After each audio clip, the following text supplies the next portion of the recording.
இன்னைக்கு காலையில ஒரு ஃபியூ யங் ஸ்காலர்ஸோட சேர்ந்து என் வீட்டு பக்கத்துல இருக்கிற முதல்வர் படைப்பகத்துக்கு நான் போயிருந்தேன். I was so impressed.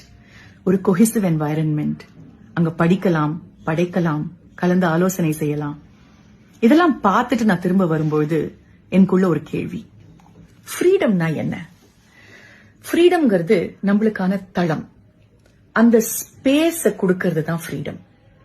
அந்த ஸ்பேஸ் எந்த விதமான ஃபோர்ஸ்ட் நெரட்டிவும் இல்லாம, எந்த விதமான திணிப்புகளும் இல்லாம, பயம் இல்லாம நம்மளுடைய உரிமைகளை நம்மளால நிலைநாட்ட முடியணும்.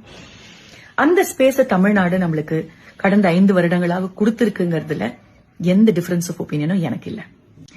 யங் பீப்புள் என்கிட்ட அடிக்கடி வந்து மரபு, கலாச்சாரம் இதெல்லாம் பத்தி பேசுவாங்க.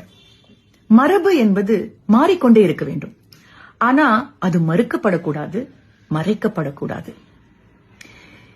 இன்னும் ஒரு 9 நாள்ல நம்ம எல்லாரும் நம்மளுடைய தமிழ்நாட்டின் வரலாற்றை மீண்டும் எழுதுறதுக்கான நேரம் வந்திருக்கு. இந்த நேரத்துல நான் என்ன யோசிக்கிறேன் அப்படின்னா, தமிழக இளைஞர்களும் சரி, தமிழக மக்களும் சரி, நம்மளுக்கு தேவை மாற்றமா? இல்லை. மாற்றத்தை தேடி போனோம்னா ஏமாற்றம் வந்துருமோ? அதுக்கு பதிலா நம்மளுக்கு இருக்கக்கூடிய நம்மளுடைய முன்னேற்றத்தை பார்த்து மாற்றம் தேவையில்லை, முன்னேற்றம் தான் தேவை அப்படின்னு நான் நினைக்கிறேன். ஒரு ப்ரோக்ரெசிவ் தமிழ் சமூகம், நம்ம ஏற்படுத்தி இருக்கிற இந்த ஒரு சோஷியல் ஜஸ்டிஸ் மூவ்மெண்ட், இதை பேஸ் பண்ணி இருக்கக்கூடிய இந்த தமிழ் சமூகம், இதை நாம் பாதுகாக்க வேண்டும்.